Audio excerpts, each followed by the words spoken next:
दोस्तों, आज हम बात करेंगे पंडित धीरेंद्र शास्त्री आजकल अपनी रामकथा और दिव्य दरबार को लेकर बहुत चर्चित हो रहे हैं।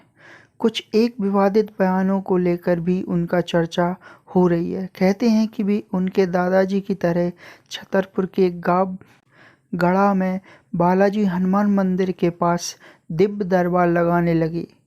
उनके लोग इस दरबार के वीडियो को सोशल मीडिया पर पोस्ट करते थे। धीरे धीरे वे सोशल मीडिया के माध्यम से लोकप्रिय हो गए। तो दोस्तों, जानते हैं इस दिव्य दरबार के बारे में।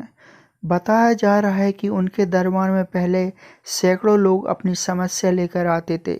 उन सैकड़ों लोगों में से पंडित धीरेंद्र शास्त्री जी किसी का भी नाम लेकर उन्हें बुलाते थे और वह व्यक्ति जब तक उनके पास पहुंचता तब तक शास्त्री जी एक पर्चे पर उस व्यक्ति के नाम पते सहित उसकी समस्या लिख देते थे और उसी में उसका समाधान भी लिखते थे।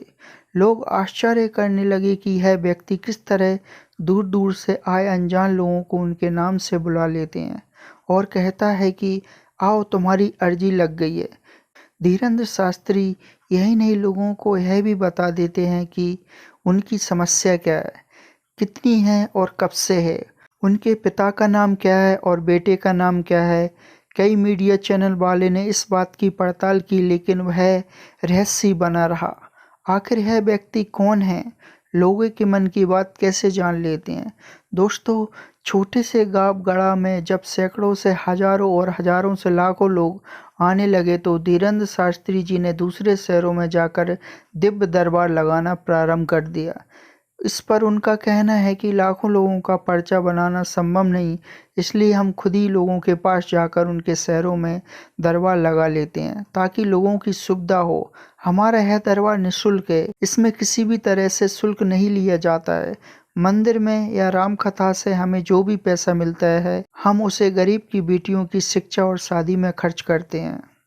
दोस्तों, अब राम कथा क्या है, चलिए इसके बारे में जानते हैं। पंडित धीरेंद्र कृष्ण शास्त्री जब धीरे धीरे लोकप्रिय होने लगे तो अब वे राम कथा भी कहने लगे। जगह जगह जाकर वे राम कथा कहते हैं और लोगों को हनुमान जी की भक्ति करने के लिए प्रेरित करते हैं। राम कथा के दौरान ही वे कुछ ऐसी भी बोल जाते हैं जिससे विवाद उत्पन्न हो जाता। हाल ही में उन्होंने रामनवमी के जुलूस पर पत्थर फेंके जाने वाली घटना पर कड़ी प्रतिक्रिया देते हुए हिंदुओं को कहा कि जाग जाओ और एक हो जाओ। अगर तुम अभी नहीं जागे तो यह तुम्हें अपने गांव में भूखना पड़ेगा। इसलिए निवेदन है कि सब हिंदू एक हो जाओ और पत्थर मारने वालों के घर पर बुलडोजर चलवाओ। दोस्तों, हाल ही में पंडित धीरेंद्र कृष्ण शास्त्री जी ब्रिटेन गए, जहां उन्होंने ब्रिटिश सांसदों और वहां के भारतीय समुदाय के बीच राम कथा का वाचन किया और प्रवचन दिया। अब उनकी लोकप्रियता देश में ही नहीं बल्कि विदेश में भी फैल गई है। दोस्तों, चलिए परिचय देते हैं कि ये पंडित धीरेंद्र शास्त्री कौन है। दोस्तों, पंडित धीरेंद्र कृष्ण शास्त्री जी का जन्म 4 जुलाई 1996 में छतरपुर जिले के छोटे से गांव गढ़ा में हुआ था। वे एक बहुत ही गरीब परिवार से संबंध रखते हैं। खुद धीरेंद्र शास्त्री अपने एक दरबार में कहते हैं कि बचपन में उनके पास कभी कभार एक वक्त का भोजन भी नहीं मिलता था।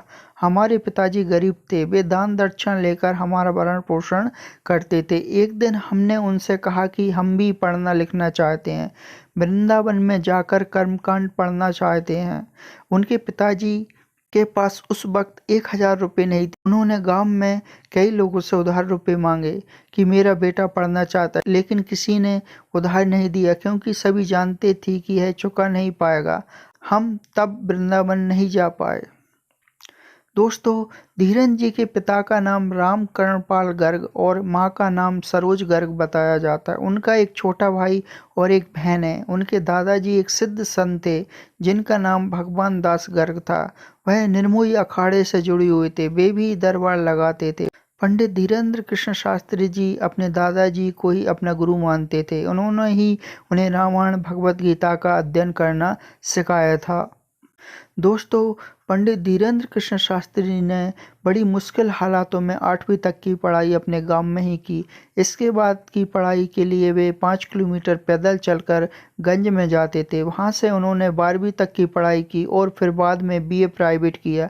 लेकिन बाद में हनुमान जी और उनके स्वर्गीय दादाजी की ऐसी कृपा हुई कि उन्हें दिव्य अनुभूति का एहसास होने लगा और वे भी लोगों के दुखों को दूर करने के लिए दादाजी की तरह दिव्य दरबार लगाने लगे। हालांकि 9 वर्ष की उम्र में ही वे हनुमान जी बालाजी सरकार की भक्ति, सेवा, साधना और पूजा करने लगे थे। कहते हैं कि इसी साधना का उन पर ऐसा असर हुआ कि बालाजी की कृपा और सिद्धियां प्राप्त होने लगीं। दोस्तों, चलिए जानते हैं कि क्या है बागेश्वर धाम। दोस्तों, छतरपुर के पास गढ़ा में बागेश्वर धाम है, जहाँ पर बालाजी हनुमान जी का मंदिर है। हनुमान जी के मंदिर के सामने ही महादेव जी का मंदिर है।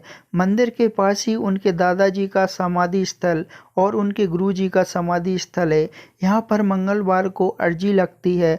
अर्जी लगाने के लिए लोग लाल कपड़े में नारियल बांधकर अपनी मनोकामना बोलकर उस नारियल को यहाँ एक स्थान पर बांध देते हैं और मंदिर की राम नाम जाप करते हुए 21 परिक्रमा लगाते हैं।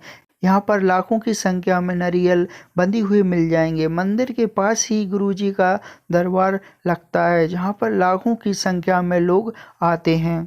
तो दोस्तों, ये है बागेश्वर धाम सरकार के जनक पंडित श्री धीरेन्द्र शास्त्री जी का इतिहास। आज का वीडियो कैसा लगा? अगर ये वीडियो आपको पसंद आया है तो इस वीडियो को लाइक करें और यार एक सब्सक्राइब तो बनता है। प्लीज़ मेरे इस चैनल को सब्सक्राइब करना ना भूलें। Thank you.